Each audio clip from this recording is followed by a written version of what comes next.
सादर प्रणाम। आप सभी का बहुत स्वागत हमारे इस खास कार्यक्रम में। मार्च महीने के राशिफल के साथ आपके समक्ष उपस्थित हूँ। मार्च का महीना कैसा होगा, ग्रहों के हालात कैसे रहेंगे और आपका जीवन इस महीने कैसा रहने वाला है, इसी बात को इस वीडियो में बहुत विस्तार से समझेंगे। मार्च के महीने में बृहस्पति वृषभ राशि में गोचर करते रहेंगे, मंगल मिथुन राशि में रहेंगे, केतु कन्या में, राहु मीन राशि में और शुक्र भी मीन राशि में रहेंगे। लेकिन शुक्र मीन राशि में 2 मार्च को वक्री होंगे और बुध भी यहाँ पे रहेंगे मीन राशि में ही, और यहाँ पे बुध 15 मार्च को वक्री होंगे। कुंभ राशि में शनि सूर्य और चंद्रमा रहेंगे और कुंभ राशि में शनि सूर्य चंद्रमा के साथ सूर्य अपनी राशि को परिवर्तित करेंगे 14 मार्च को। तो ये मार्च महीने में ग्रहों के गोचर की स्थिति रहेगी। इस आधार पर आपका जीवन मार्च के महीने में कैसा होगा इसको हम समझेंगे। हम जो राशिफल आप सभी को बताते हैं ये आप अपनी लग्न की राशि या चंद्रमा की राशि पे समझा करें, और एक ये सामान्य ग्रह गोचर है। आवश्यक रहेगा कि यदि आपको कोई बड़े निर्णय लेने हैं तो किसी अच्छे मर्मज्ञ एस्ट्रोलॉजर से अपनी जन्म पत्रिका का विश्लेषण अवश्य करा लीजिएगा। आपके स्क्रीन पर नंबर चल रहा है, अगर आपको अपनी कुंडली दिखानी है तो इन नंबरों पर आपको संपर्क करना है। आइए अब आगे अगली 4 राशियां सिंह, कन्या, तुला, वृश्चिक की बात इस वीडियो में हम करेंगे। इन 4 राशियों के बारे में समझेंगे कि मार्च का महीना कैसा रहने वाला है। सबसे पहले सिंह राशि की बात करेंगे। सिंह राशि वालों के मार्च महीने को देखें तो स्क्रीन पर आपको कुंडली बनी दिखेगी। आप समझिएगा सूर्य आपकी राशि के मालिक होते हैं। मुख्यतः सूर्य, मंगल, बृहस्पति और शुक्र, इन 4 ग्रहों को हमें समझना है कि ये 4 ग्रह मार्च के महीने में कैसे रहने वाले हैं, क्योंकि इन्हीं 4 ग्रहों पर आपके जीवन की बहुत बड़ी बड़ी बातें निर्भर करेंगी। अब सूर्य को देखें तो सूर्य शनि के साथ युति करके 7वें घर में रहेंगे 14 मार्च तक। 14 मार्च के बाद 8वें भाव में चले जाएंगे। तो अष्टम भाव में सूर्य का जाना 14 मार्च के बाद, राहु के साथ मिलना, ग्रहण बनाना बहुत खराब बात है। और जब तक 7वें घर में सूर्य हैं शनि के साथ तो ये भी बहुत अच्छी बात नहीं है। तो कुल मिलाकर अगर हम पूरे महीने को देखें तो सूर्य की कंडीशन अच्छी तो नजर नहीं आती, क्योंकि आपके सामने 14 मार्च तक शनि के साथ 7th हाउस में और फिर 14 मार्च के बाद अष्टम भाव में राहु के साथ, तो ये दोनों कंडीशन सूर्य की अशुभ हैं। अब जब लग्नेश अशुभ हो गया, लग्नेश कमजोर हो गया, यानी सूर्य कमजोर हो गया, आपकी राशि का मालिक कमजोर हो गया, तो इसका मतलब है यह महीना कमजोर है, यानी संघर्षों के साथ आप आगे बढ़ेंगे। स्वास्थ्य, मन, स्ट्रेस, एंजाइटी, टेंशन, उलझन, बिजनेस, पार्टनरशिप, ये सब डिस्टर्ब रहेगी। हालांकि 14 मार्च तक आप साहसी रहेंगे, लेकिन शनि के साथ सूर्य है तो ये दुस्साहसी ना बना दे, इसलिए आपको बहुत सतर्क रहना है। कॉन्फिडेंस देता है 7th हाउस में सूर्य, लेकिन जब शनि के साथ हो जाए तो ओवर कॉन्फिडेंट ना हो जाए, इस बात का ध्यान रखना है। 7वें घर में सूर्य शनि की युति मैरिटल लाइफ के लिए भी बुरी होती है, पार्टनरशिप के लिए भी बुरी होती है। और चूंकि लग्नेश सूर्य हैं और शनि कौन है, षष्ठेश, यानी रोग का मालिक है, तो सूर्य की युति शनि के साथ हो गई, तो ऐसे में स्वास्थ्य का विशेष ध्यान रखें। पूरे महीने अपनी हड्डी का, अपने सिर का, अपने आंखों का, अपनी मैरिटल लाइफ का, पार्टनरशिप का, डेली इनकम का, हेल्थ, ये सब डिस्टर्ब रहेगी पूरे महीने। ये बड़ा क्लियर बोल रहा हूं और इसे आप बड़ी आसानी से समझ सकते हैं, इसमें कोई और तर्क लगाने की आवश्यकता नहीं है, क्योंकि ये बहुत बड़ी स्पष्ट बात है और आप मार्च के महीने में इस बात को बहुत अच्छे तरीके से अनुभव करेंगे, फील करेंगे। इस बात को आप समझकर चलिएगा। आगे देखता हूं तो शुक्र यहाँ पे वक्री होंगे 2 मार्च को, बुध वक्री होंगे 15 मार्च को। जहां पे अष्टम में बैठे हुए हैं शुक्र बुध, ये वक्री हो जाएंगे क्रमशः 2 मार्च और 15 मार्च। ऐसे में फाइनेंशियली करियर को लेकर बड़ी उथल पुथल होती है, करियर में दिक्कत कहीं ना कहीं होती है, लेन देन में दिक्कत होती है, करियर में कहीं ना कहीं प्रॉब्लम होती है, उतार चढ़ाव होता है, स्ट्रेस टेंशन देने की स्थिति यहाँ पे बन जाती है। लेकिन बृहस्पति करियर के स्थान पर हैं तो कहीं ना कहीं चीजें मैनेज होती रहेंगी। करियर फिलहाल लगभग ठीक नजर आता है। मंगल मिथुन राशि के 11वें भाव में रहेंगे, यहाँ पे भाग्येश और सुख भाव के मालिक होकर बैठेंगे, तो यहाँ पर भी चीजें थोड़ी सी ठीक रहने वाली हैं। इस महीने में 2, 3, 18, 19, 24, 25, 26, 27 ये तारीखें आप नोट करके रखिए। इन्हीं तारीखों पर आपको समस्याएं होंगी। ये तारीखें आपके लिए अशुभ है, ये तारीखें आपके लिए ऑस्पिशियस नहीं है। इस बात का ध्यान आप रखकर चलिएगा। तो ये तारीखें जो हमने आपको बताई इनको अवश्य याद रखिएगा क्योंकि इन्हीं तारीखों पर ग्रहों का जो नेगेटिव इम्पैक्ट है वो आपके ऊपर ज़्यादा रहेगा। इससे आपको लॉस, नुकसान होने की प्रोबेबिलिटी अधिक होगी इन तारीखों पर। स्वास्थ्य की बात मैंने शुरू में बताया, लग्नेश की स्थिति अनुकूल नज़र नहीं आती है, इसलिए पूरे महीने स्वास्थ्य का ध्यान आपको रख के चलना होगा। धन की बात, लाभ का मालिक बुध, धन का मालिक बुध 15 मार्च से वक्री होगा। तो ऐसे में धन को लेकर लगभग पूरे महीने थोड़ी डिस्टरबेंस रहेगी, लेकिन 15 मार्च के बाद कुछ धन आपको मिलने की योग बनेंगी, क्योंकि यहाँ पर वक्री बुध आपको फायदा देगा, अच्छा फल देगा। तो इस बात का आप ध्यान रख के चलिएगा। वैसे फाइनेंशियल कंडीशन भी पूरे महीने मुझे बहुत अनुकूल नज़र नहीं आती है। एजुकेशन की बात करें तो बृहस्पति आपके 10वें घर में है एजुकेशन का मालिक होकर, ये कंडीशन बहुत अच्छी है। तो आपकी एजुकेशन पूरे महीने लगभग अच्छी रहेगी। हाँ, लग्नेश के पीड़ित होने की वजह से स्वास्थ्य पीड़ित हो और उससे एजुकेशन परेशानी में आए, वो एक अलग मैटर हो गया। नौकरी की बात, नौकरी में अगर हम स्थिति देखें तो बृहस्पति तो 10th हाउस में है, ये एक अच्छी बात है, लेकिन 10th लॉर्ड आपका शुक्र अष्टम में है, ये भी उच्च राशि का है, ये भी ठीक बात है, लेकिन वक्री है तो यहाँ पर इसके परिणाम बुरे हो जाएंगे क्योंकि उच्च राशि का है। अभी यहीं पर मैंने बताया कि बुध वक्री हो जाएंगे तो अच्छे हो जाएंगे क्योंकि वो नीच राशि के हैं। इस बात को समझिएगा। तो शुक्र और बुध ये दोनों वक्री होंगे, लेकिन बुध का परिणाम बुरा हो जाएगा, बुध का परिणाम अच्छा हो जाएगा क्योंकि वो नीच के वक्री हो होंगे। शुक्र का परिणाम बुरा हो जाएगा क्योंकि वो उच्च होकर वक्री होंगे। इस बात को समझिएगा। तो करियर को लेकर वक्री शुक्र होने की वजह से थोड़ा उथल पथल आपको करियर के प्लेस में, वर्किंग प्लेस में, बॉस के साथ, कलीग के साथ देखने को मिलेगा, लेकिन कुल मिलाकर बृहस्पति कहीं ना कहीं चीज़ों को फिर बना देंगे। इसलिए करियर को लेकर बहुत तनाव पालने की आवश्यकता आपको नहीं है। बिजनेस लगभग ठीक रहेगा। बिजनेस में अगर आपको कोई बड़ा इन्वेस्टमेंट वगैरह करना है तो 13-14 मार्च से पहले कर लीजिए। अगर बहुत ज़रूरी ना हो तो पूरे मार्च में मत करिए। मैरिटल लाइफ आपकी डिस्टर्ब रहेगी और आप पति हैं तो पत्नी का स्वास्थ्य खराब हो सकता है, पत्नी है तो पति के स्वास्थ्य में परेशानी आ सकती है, इस बात का ध्यान रखें। लव लाइफ आपकी अच्छी रहेगी, सोशल लाइफ आपकी ठीक है। उपाय किया जाए तो इसमें सबसे अच्छा उपाय है कि एवरी सैटरडे, हर शनिवार की शाम को यदि आप कुष्ठ रोगियों को भोजन देकर आशीर्वाद लें तो आपको अच्छा फायदा मिलेगा। कुष्ठ रोगी नहीं मिलते हैं तो हैंडीकैप्ड या बूढ़े व्यक्तियों को भोजन देके आशीर्वाद लिया करें। अगली राशि कन्या राशि यानी वर्गों की बात करें तो कन्या राशि वालों के ग्रहों के हालातों को देखें तो बुध आपकी राशि के मालिक बनते हैं और बुध इस महीने में नीच राशि के रहेंगे। पूरे महीने आपके 7वें घर में नीच राशि के रहेंगे और 15 मार्च से ये बुध यहाँ पे वक्री भी हो जाएंगे। हालांकि जब बुध नीच के होंगे 15 मार्च तक, तब यहाँ पे शुक्र भी रहेंगे तो इसे नीच भंग कहते हैं। लेकिन हमारा ये अनुभव है कि कोई भी ग्रह यदि नीच का होके नीच भंग हो रहा है तो वो पूर्ण रूप से अच्छा नहीं हुआ है, बशर्ते उसकी परेशानियां जो पर्टिकुलर प्लैनेट के साथ मिलने वाली हैं उसमें कमी हो जाती है। इस बात का आप ध्यान के रख के चलें। तो बुध नीच के हैं, पूरे महीने नीच के प्रभाव में रहेंगे, बशर्ते 15 मार्च के बाद वक्री हो जाएंगे तो ये थोड़ा सा अच्छे परिणाम देने के योग बना देते हैं। बुध जब वक्री हो जाएंगे और जब नीच के रहेंगे, ये हेल्थ के लिए, मन के लिए, डिसीजंस के लिए आपके दिक्कत देते हैं, यानी निर्णय खराब होते हैं, हेल्थ खराब रहता है, डिसीजंस बहुत सोच समझ कर लें। और चूंकि 7th हाउस में है तो ये पार्टनरशिप, मैरिटल लाइफ और डेली इनकम, इन तीनों चीज़ों को प्रभावित करता है। तो इस बात का ध्यान रख के चलें।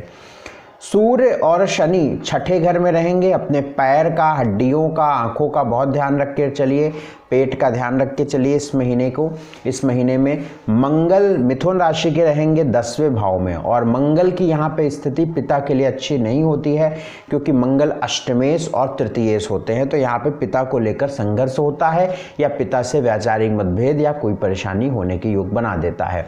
तो कन्या राशि वालों का जो यह महीना है वो थोड़ा संभल कर चलने वाला है, बहुत अनुकूल नज़र नहीं आता है, इस बात का ध्यान रख के चलें, क्योंकि कहीं से भी कोई ऐसी कंडीशन नज़र नहीं आती कि हम आपको बोलें कि बहुत अच्छा समय होगा। तो मार्च का महीना आपको थोड़ा सा सतर्कता से चलना पड़ेगा। इस महीने में कुछ तारीखें मैं आपको बताता हूँ, 4, 5, 13, 14, 20, 21, 27 और 28। ये तारीखें आपके लिए अशुभ हैं। इन तारीखों पर अपना ध्यान रखें, बड़े काम इस पर ना करें, अदरवाइज दिक्कत होगी। स्वास्थ्य की बात, स्वास्थ्य में आपको पूरे महीने ध्यान रखना पड़ेगा। स्वास्थ्य आपका बहुत ऊपर उतार चढ़ाव भरा रहेगा। हेल्थ आपकी बहुत अच्छी इस महीने नहीं रहेगी, शुरू में भी मैंने बताया। वेल्थ की बात करें, धन की बात करें, तो लाभ का मालिक चंद्रमा है, धन का मालिक शुक्र है। 7th हाउस में शुक्र उच्च राशि के रहेंगे। फाइनेंशियल कंडीशन लगभग ठीक रहेगी, लेकिन खर्च आदि खूब होते रहेंगे, क्योंकि जब सूर्य की युति शुक्र के साथ हो जाएगी 14 मार्च के बाद, और सूर्य आपके 12वें घर के मालिक होते हैं, तो 12वें घर के मालिक की युति शुक्र के साथ यानी द्वितीय भाव के मालिक के साथ हो जाएगी, तो ये बात अच्छी नहीं बनती है। एजुकेशन लगभग ठीक है, मेहनत के बाद सफलता मिलेगी। नौकरी जो है उसमें भी आपको परेशानियां रहेंगी इस महीने, क्योंकि मंगल है, 10वें घर का मालिक बुध नीच का है, तो नौकरी को लेकर भी पूरा महीना गड़बड़ है। बिजनेस को लेकर भी पूरा महीना गड़बड़ है, अच्छा नहीं है। मार्च के महीने में जॉब, बिजनेस, नौकरी और व्यापार दोनों गड़बड़ है। मैरिटल लाइफ भी गड़बड़ रहेगी। देखिए, जो हमें नज़र आ रहा है इस महीने, मैं वही आपको बता रहा हूँ, मैं बिल्कुल गलत नहीं बता रहा हूँ। जो ग्रह गोचर है मैं वही आपको बता रहा हूँ। अब वो आपको अच्छा लगे ना लगे वो आपके ऊपर निर्भर करता है। हो सकता है ये मेरी भी राशि हो, तो लेकिन जो ग्रह गोचर है वो मैं आप बताना पड़ेगा, क्योंकि ग्रह योग ऐसे हैं तो हम क्या कर सकते हैं। वो चाहे हमारी हो या हमारे किसी अपने की हो या किसी खास की हो, क्या कर सकते हैं आप, है ना। तो हमें तो बताना है, क्योंकि ग्रह गति ऐसी बता रही है तो उसमें कुछ कर नहीं सकते। तो इस महीने आपको संभल कर चलना पड़ेगा। मैरिटल लाइफ डिस्टर्ब है, लव लाइफ में भी बहुत अच्छे हालात नहीं है, सोशल लाइफ ठीक है। इस महीने को बेहतर करें, इसके लिए उपाय हम आपको बताते हैं, 2-3 उपाय। एक तो घर के आसपास जो डॉग्स हैं उनको फीड कराते रहिए, दूध और रोटी देते रहिए। दूसरा, हर मंगलवार शनिवार हनुमान मंदिर जाइए, हनुमान चालीसा, बजरंग बाण, हनुमान अष्टक का जरूर पाठ कर लिया करिए, इससे लाभ मिलेगा आपको। अगली राशि तुला, तुला यानी लिब्रा। लिब्रा के लिए मार्च के महीना कैसा रहेगा इसके बारे में समझ लेते हैं। तुला राशि वालों के अगर हम ग्रह योगों को देखें तो शुक्र आपकी ही राशि के मालिक हैं, यानी आपकी राशि के मालिक कौन है? शुक्र।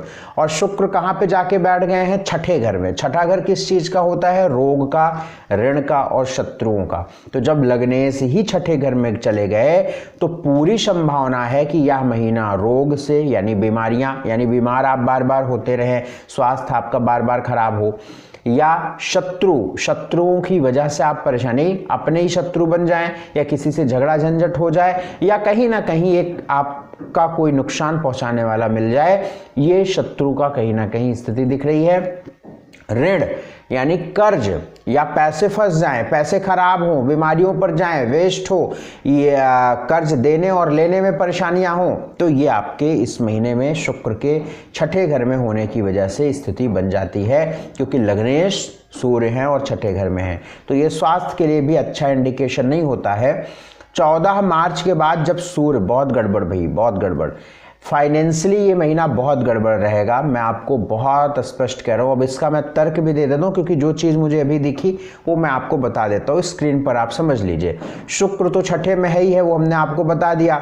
14 मार्च के बाद सूर्य भी छठे चले जाएंगे, जो लाभ के मालिक होते हैं। कहाँ के? 11वें घर के मालिक होते हैं सूर्य, और वो भी रोग भाव, यानी लाभ के मालिक भी रोग भाव, ऋण भाव, शत्रु भाव में, लग्नेश भी रोग भाव, ऋण भाव, शत्रु भाव में। तो ये अशुभ स्थिति बन जाती है और मंगल भी आपके धनेश होके अष्टम में हो गए। हालांकि मंगल यहाँ पे थोड़ा सपोर्ट करेंगे कि आपका बैंक बैलेंस या पुराना रुका पैसा कहीं ना कहीं काम आएगा। मंगल की दृष्टि 11वें भाव में भी चौथी पड़ रही है। मंगल की दृष्टि व्यय भाव में पड़ रही है। ओहो, व्यय भाव में पड़ रही है, 11वें भाव में नहीं पड़ रही है। मंगल की दृष्टि भी व्यय भाव में पड़ रही है। मुझे लगा अष्टम में मंगल गोचर कर रहा है। मंगल की दृष्टि भी व्यय भाव में पड़ रही है और मंगल किसी तौर पर रिलेशन आपके धन भाव से नहीं बना पा रहा है। हाँ, ये जरूर है कि भाग्य में बैठा हुआ है तो पुराने रुके या पुराने रखे पैसों से कहीं ना कहीं आपकी चीजें आगे बढ़ेंगी। बट फाइनेंशियली ग्राफ तो बहुत ये महीना रहेगा, इस बात को आप समझ कर चले। ठीक है, स्वास्थ्य का ध्यान रखना ही आपको, रिश्तों का ध्यान रखना। इधर बुध भी नीच का है। मैं उपाय लास्ट में बताऊंगा, निवेदन है उपाय अवश्य कर लीजिएगा। इस महीने 2, 3, 15, 16, 22 और 23 ये तारीखें आपके लिए अच्छी नहीं है, अशुभ है। स्वास्थ्य की बात करें, शुरू में बताया लग्नेश रोग भाव में है, स्वास्थ्य अच्छा नहीं रहेगा। धन की बात मैंने बताया, लग्नेश ऋण भाव छठे घर में है और 14 मार्च के बाद जब लाभ भाव का भी माल, फाइनेंशियल कंडीशन 14 मार्च तक फिर भी थोड़ी बेटर रहेगी, 14 मार्च के बाद वीक रहेगी। तो 14 मार्च के बाद तो कोई इन्वेस्टमेंट वगैरह मत करिएगा आप। एजुकेशन को लेकर देखें तो एजुकेशन का मालिक शनि है, वहीं पर है, तो ठीक है, उसमें चीज़ें ठीक रहेंगी। नौकरी को लेकर देखें तो चंद्रमा की जो मूवमेंट है वो भी बहुत अच्छे स्थान से शुरू नहीं हो रही है, फिर भी करियर सामान्य रहेगा। बिजनेस को लेकर भी परेशानियां रहेंगी। मैरिटल लाइफ सामान्य रहेगी, लव लाइफ भी ठीक ठीक रहेगी, सोशल लाइफ आपकी ठीक रहेगी। प्लीज रिक्वेस्ट है इस महीने में उपाय अवश्य आप करें। एक तो हर मंगलवार और हर शनिवार हनुमान मंदिर आप जाएं, हनुमान चालीसा, बजरंग बाण, हनुमान अष्टक का पाठ करें। प्रतिदिन भगवान शिव के शिवलिंग पे जल अर्पित करें, सफ़ेद फूल रखें, 5 मिनट ओम नमः शिवाय मंत्र का जप करें।